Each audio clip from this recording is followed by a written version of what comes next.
you. As we honor the extraordinary life of Dr. Martin Luther King Jr., it's important not only that we remember what he stood for, but that we pledge to continue his vision to transform our country. And as we look out at our country today, what the American people understand is we have an economy that's rigged, that ordinary Americans are working longer hours for lower wages, 47 million people living in poverty, and almost all of the new income and wealth going to the top 1%. And then, to make a bad situation worse, we have a corrupt campaign finance system where millionaires and billionaires are spending extraordinary amounts of money to buy elections. This campaign is about a political revolution to not only elect the president, but to transform this country. Senator, thank you. Senator Sanders. Well, that's what our campaign is about. It is thinking big. It is understanding that in the wealthiest country in the history of the world, we should have health care for every man, woman, and child as a right, that we should raise the minimum wage to at least $15 an hour, that we have got to create millions of decent-paying jobs by rebuilding our crumbling infrastructure. So what my first days are about is bringing America together to end the decline of the middle class, to tell the wealthiest people in this country that yes, they are going to start paying their fair share of taxes, and that we are going to have a government that works for all of us and not just big campaign contributors. Secretary Clinton, same question. My first 100 days in office. Senator Sanders, last week Secretary Clinton called you, quote, a pretty reliable vote for the gun lobby. Right before the debate, you changed your position on immunity from lawsuits for gun manufacturers. Can you tell us why? Well, I think Secretary Clinton knows that what she says is very disingenuous. I have a D- voting record from the NRA.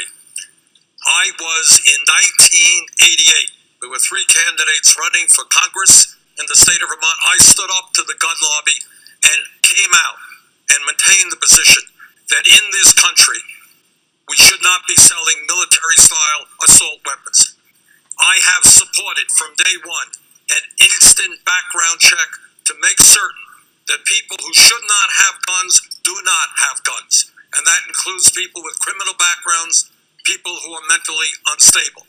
I support what President Obama is doing in terms of trying to close the gun show loopholes, and I think it should be a federal crime if people act as straw men.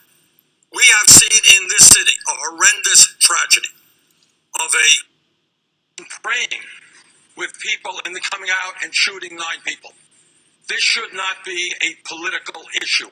What we should be doing is working together. And by the way, as a senator from a rural state that has virtually no gun control, I believe that I am in an excellent position to bring people together to fight for sensible gun safety legislation. But you didn't answer the question that you did change the position on immunity for gun manufacturers. So can you answer the question? What I have said is that the gun manufacturers liability bill had some good provisions. Among other things, we prohibited ammunition that would have killed cops who had protection on. We had child safety protection on guns in that legislation. And what we also said is a small mom and pop gun shop who sells a gun legally to somebody should not be held liable if somebody does something terrible with that gun. So what I said is I would relook at it. We are going to relook at it, and I will support stronger provisions. Secretary Clinton, would you like to respond to Senator Sanders? Yes. We have a criminal justice system which is broken. Who in America is satisfied that we have more people in jail than any other country on earth, including China, disproportionately African American and Latino?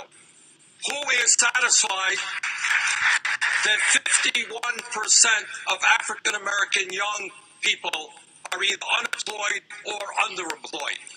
Who is satisfied that millions of people have police records for possessing marijuana when the CEOs of Wall Street companies who destroyed our economy have no police records? Senator Sanders. We need to take a very hard look at our Senator criminal Sanders. justice system, investing in jobs and education, not in jail Just and over incarceration. a week ago, the chairman of the Congressional Black Caucus endorsed Secretary Clinton, not you. He said that choosing her over you was not a hard decision. In fact, our polling shows she's beating you more than 2-1 among minority voters. How can he be the nominee if you don't have that support? Well, let me talk about polling. Secretary Clinton well knows when this campaign began, she was 50 points ahead of me. We were all of 3 percentage points. Guess what? In Iowa, New Hampshire, the race is very, very close. Maybe we're ahead in New Hampshire. In terms of polling, guess what? We are running ahead of Secretary Clinton in terms of taking on my good friend Donald Trump, beating him by 19 points in New Hampshire, 13 points in the last national poll that I saw. To answer your question, when the African American community becomes familiar with my congressional record and with our agenda and with our views on the economy and criminal justice, just as the general population has become more supportive, so will the African American community, so will the Latino community. We have the momentum. We're on a path to a victory. I apologize for not hearing all of that question. Would you like me to read it back to you? Yeah. Prosecutors, I believe there's a huge conflict of interest when local prosecutors investigate cases of police violence within their communities. Most recently, we saw this with a non-indictment of the officers involved in the case of 12-year-old Tamir Rice. How would your presidency ensure incidents of police violence are investigated and prosecuted fairly? This is a responsibility for the U.S. Justice Department to get involved. Whenever anybody in this country is killed while in police custody, this should automatically trigger a U.S. Attorney General's investigation. Second of all, and I speak as a mayor who worked very closely and well with police officers, the vast majority of whom are honest, hardworking people trying to do a difficult job. But let us be clear. If a police officer breaks the law, like any public official, that officer must be held accountable. And thirdly, we have got to demilitarize our police departments so they don't look like occupying armies. We got to move toward community policing. And fourthly, we have got to make our police departments look like the communities they serve in their diversity.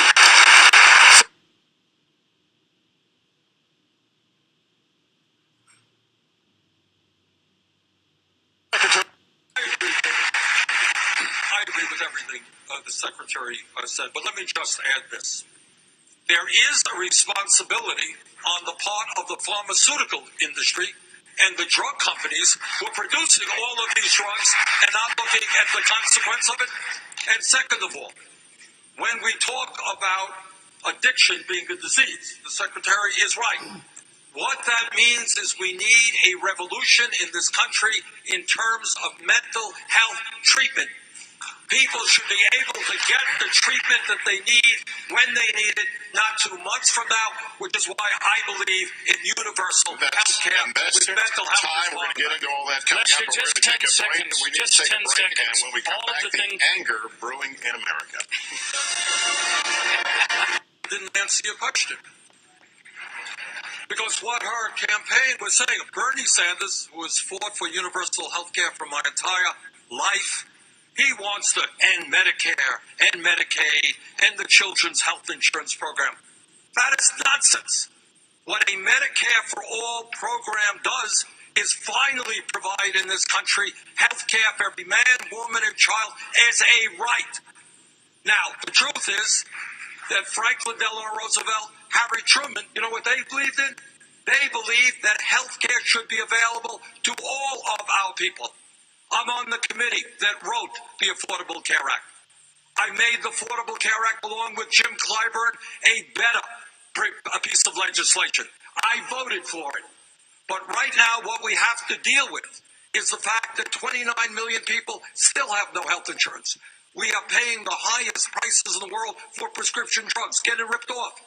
And here's the important point.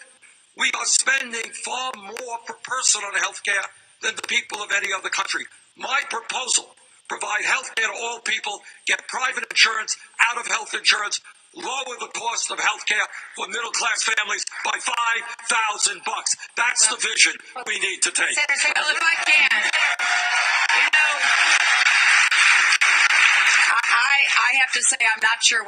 Nobody is tearing this up. We're going to go forward. But what the Secretary neglected to mention, not just 29 million still have no health insurance, that even more are underinsured with huge co-payments and deductibles. Tell me why we are spending almost 3 times more than the British, who guarantee health care to all of their people.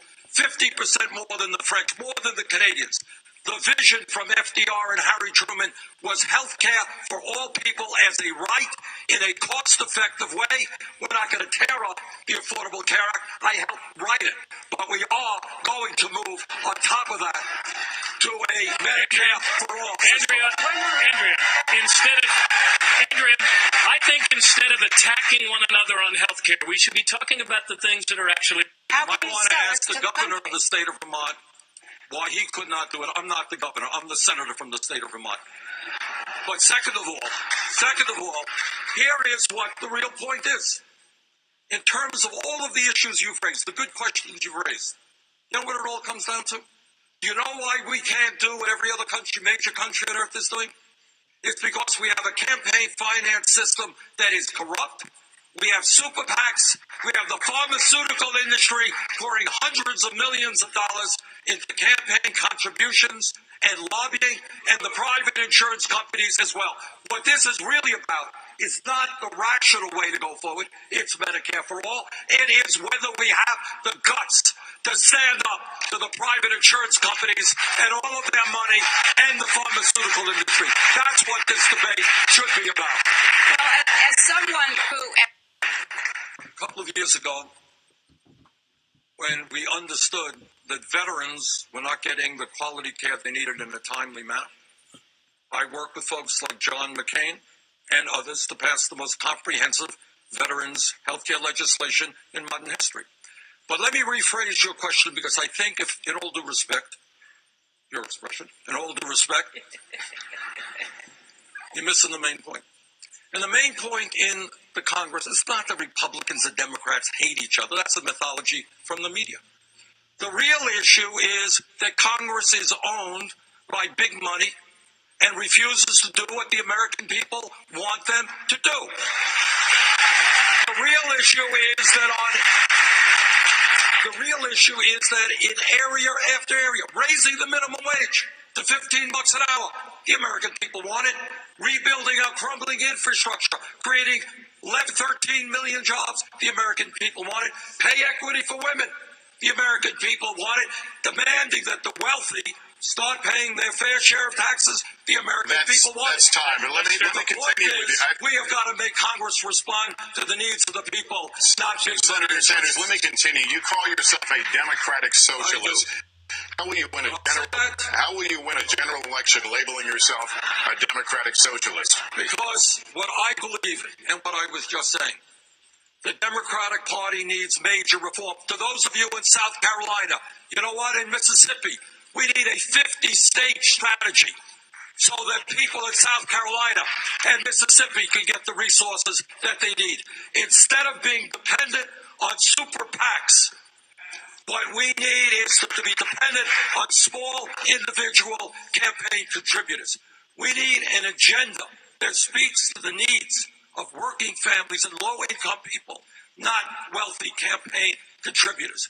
Yeah, but Senator, We need to expand what the input into the Democratic Party. I am very proud that in this campaign, we have seen an enormous amount of excitement from young people, from working people. We have received more individual contributions than any candidate in the history of this country up to this point. Yeah, but Senator, you never came to campaign for Vincent. Disagree with my friend over here. And that is, you are right.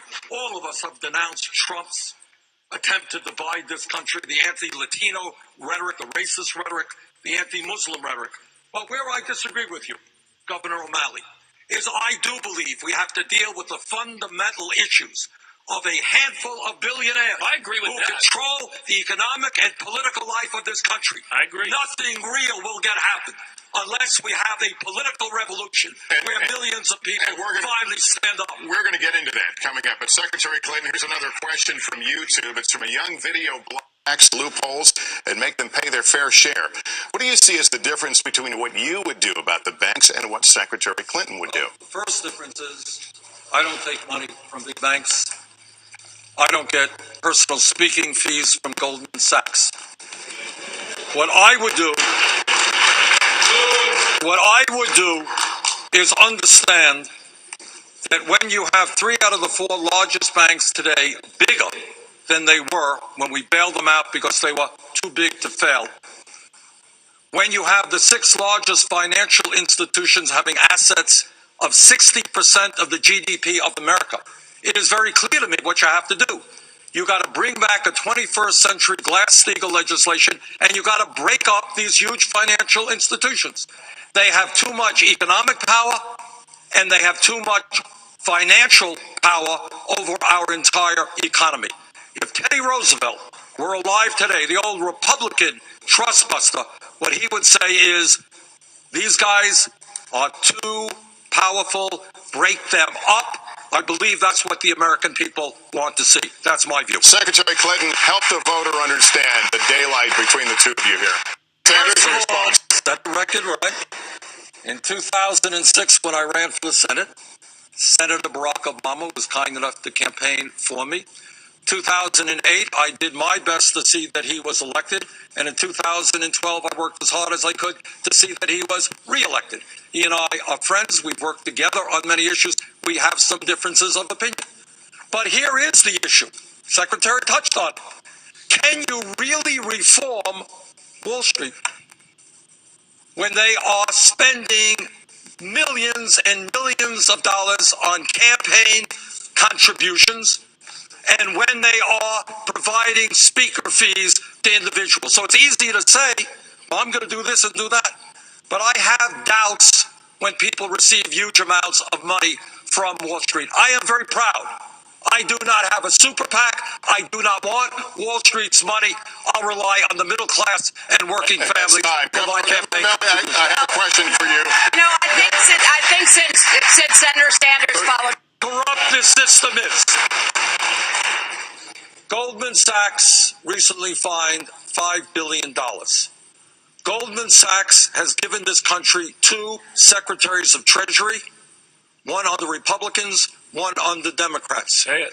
The leader of Goldman Sachs is a billionaire who comes to Congress and tells us we should cut Social Security, Medicare, and Medicaid. Secretary Clinton, and you're not the only ones. I don't mean to just point the finger at you. You've received over $600,000 in speaking fees from Goldman Sachs in 1 year. I find it very strange that a major financial institution that pays $5 billion in fines for breaking the law, not one of their executives is prosecuted, while kids who smoke marijuana get a jail sentence. Well, the last point on this is, Senator Sanders, you're the only one. Who wants to check my record? Anyone who wants to check my record in taking on Wall Street, in fighting against the deregulation of Wall Street, when Wall Street put billions of dollars in lobbying and campaign contributions to get the government off their backs. They got the government off their backs. Turns out that they were crooks and they destroyed our economy. I think it's time to put the government back on their backs. Senator Sanders, we said that you would raise taxes today, 2 hours or so ago. You've said you would raise taxes to pay for your health care plan. You haven't been specific about how to pay for the other things. Will you tell us tonight? Good. You're right. I want to rebuild our crumbling infrastructure, create 13 million jobs. We do that by doing away with the absurd loophole that now allows major profitable corporations to stash their money in the Cayman Islands and not in some years pay a nickel in taxes. Yes, I do. I plead guilty. I want every kid in this country who has the ability to be able to go to a public college or university tuition free. And by the way, I want to substantially lower student debt interest rates in this country as well.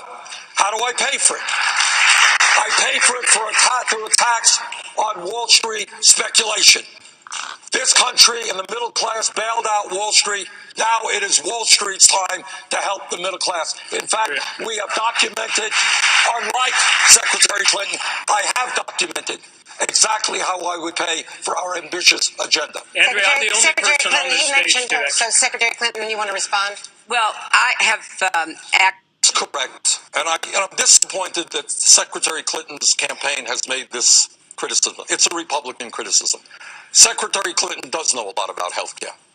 And she understands, I believe, that a Medicare for All single-payer program will substantially lower the cost of health care for middle-class families. So what we have got to acknowledge, and I hope the Secretary does, is that we are doing away with private health insurance premiums. So instead of paying $10,000 to Blue Cross or Blue Shield, yes, some middle-class families would be paying slightly more in taxes, but the result would be that middle-class family would be saving some $5,000 in health care costs. A little bit more in taxes, do away with private health insurance premiums. It's a pretty good deal. Senator, let me just follow up on that because is that breaking your word? No, it is not breaking my word. When you are, it's one thing to say I'm raising taxes. It's another thing to say that we are doing away with private health insurance premiums. So if I save you $10,000 in private health insurance and you pay a little bit more in taxes, in total, there are huge savings in what your family is spending. Senator, I'm the only person on this stage that's actually balanced a budget every year for 15 years. I was mayor for 8 years. I did that as Okay, well. so that was 8 years. Yes. It's so urgent that they need to change their behavior. I think we already are. Younger generation understands it instinctively. I was home in Burlington, Vermont on Christmas Eve. The temperature was 65 degrees. People in Vermont know what's going on. People who did ice fishing where their ice is no longer there on the lake understand what's going on. I'm on both the environmental and energy committees. The debate is over. Climate change is real. It is already causing major problems. And if we do not act boldly and decisively, a bad situation will become worse. It is amazing to me, and I think we'll have agreement on this up here, that we have a major party called the Republican Party that is so owned by the fossil fuel industry and their campaign contributions that they don't even have the courage, the decency to listen to the scientists. It is beyond my comprehension how we can elect the President of the United States, somebody like Trump, who believes that climate change is a hoax invented by the Chinese. Bottom line is, we need to be bold and decisive. We can create millions of jobs. We must, for the sake of our kids and grandchildren, transform our energy system away from fossil fuel to energy efficiency and sustainable energy. I've got the most comprehensive legislation in the Senate to do that, and as president, I will fight to make that happen. Governor O'Malley, 30 seconds, sir. Thank you. Lester, on this stage, I think what we have got to do is move as aggressively as we can to normalize relations with Iran, understanding that Iran's behavior in so many ways is something that we disagree with. Their support for terrorism, the anti-American rhetoric that we're hearing from some of their leadership is something that is not acceptable.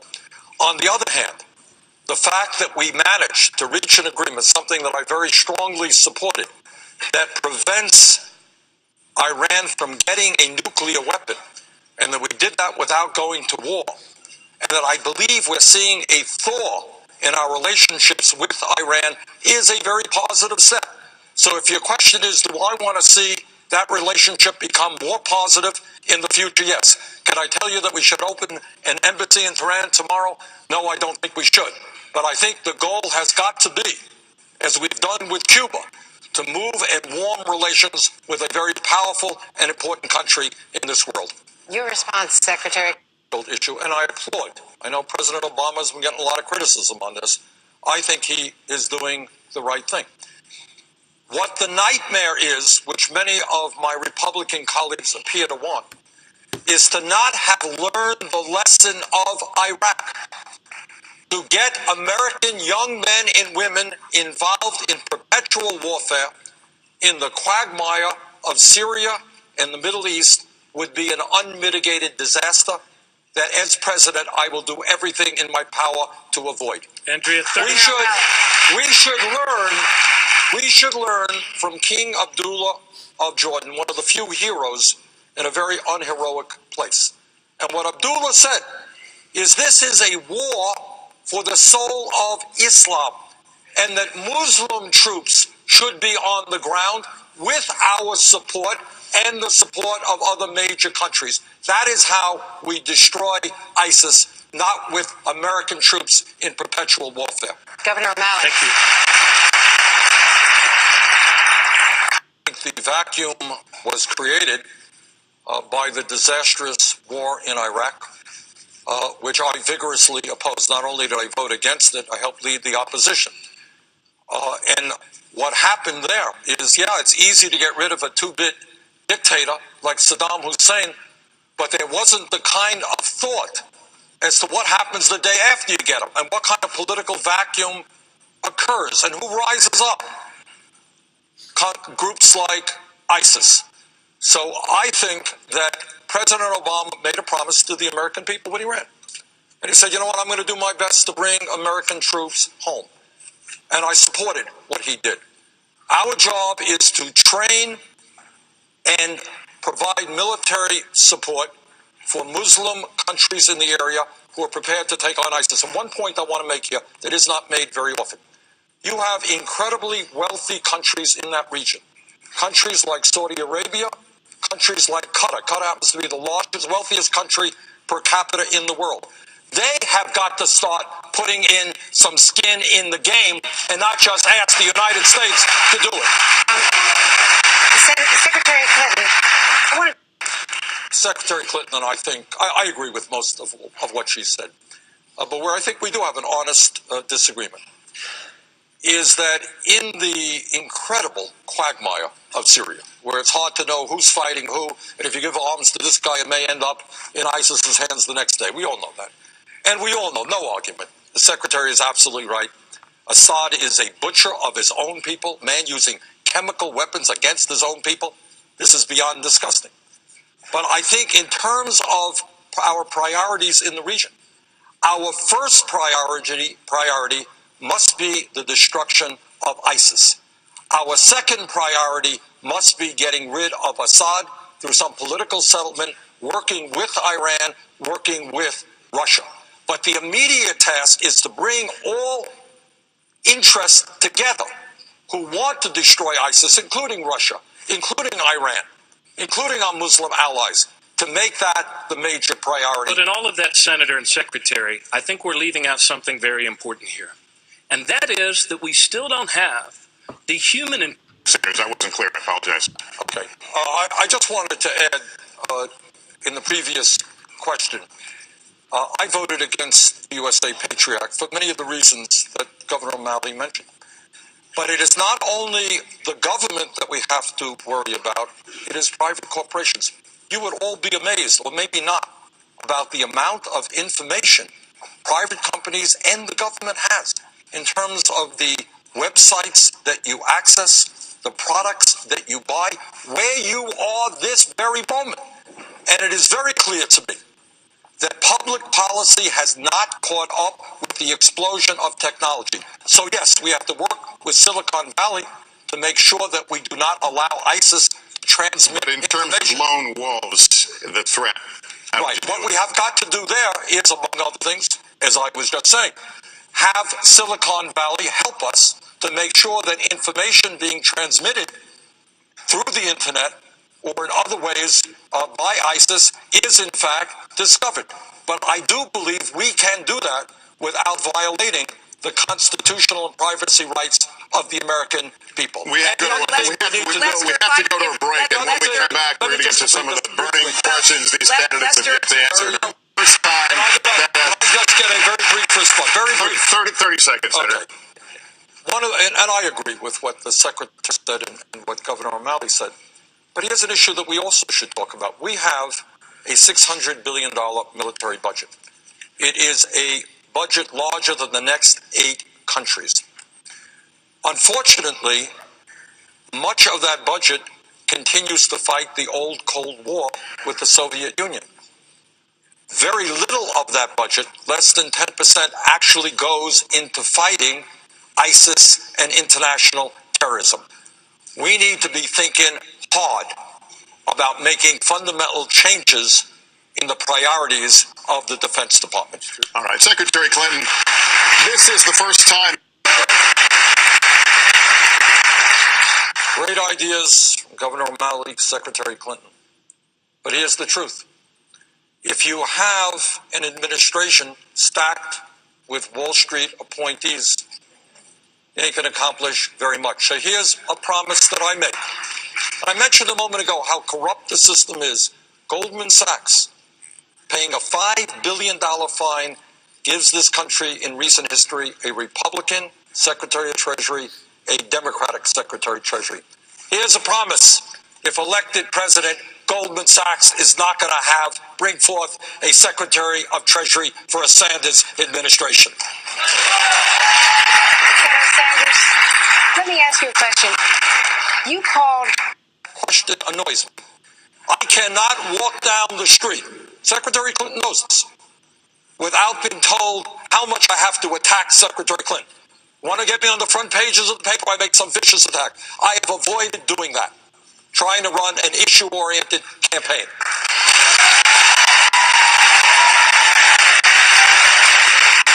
I was asked a question. You didn't have to answer it that way, though. Well, Why did you? then if I don't answer it, then there's another front page. So yes. And I mean this seriously. You know that. We've been through this. Yes, his behavior was deplorable. Have I ever once said a word about that issue? No, I have not. I'm going to debate Secretary Clinton and Governor O'Malley on the issues facing the American people, not Bill Clinton's personal behavior.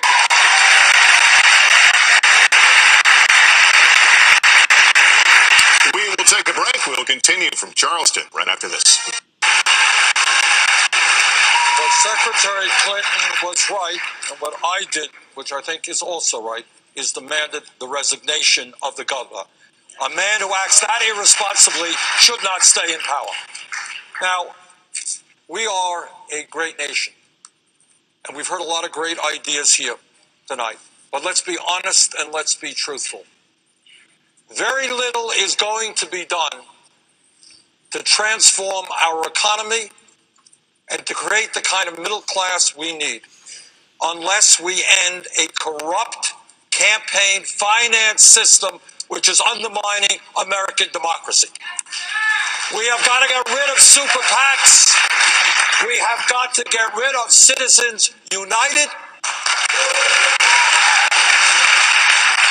And what we have got to do is create a political revolution which revitalizes American democracy, which brings millions of young people and working people into the political process to say loudly and clearly that the government of the United States of America belongs to all of us and not just a handful of wealthy campaign contributors. All right. Well, thank you.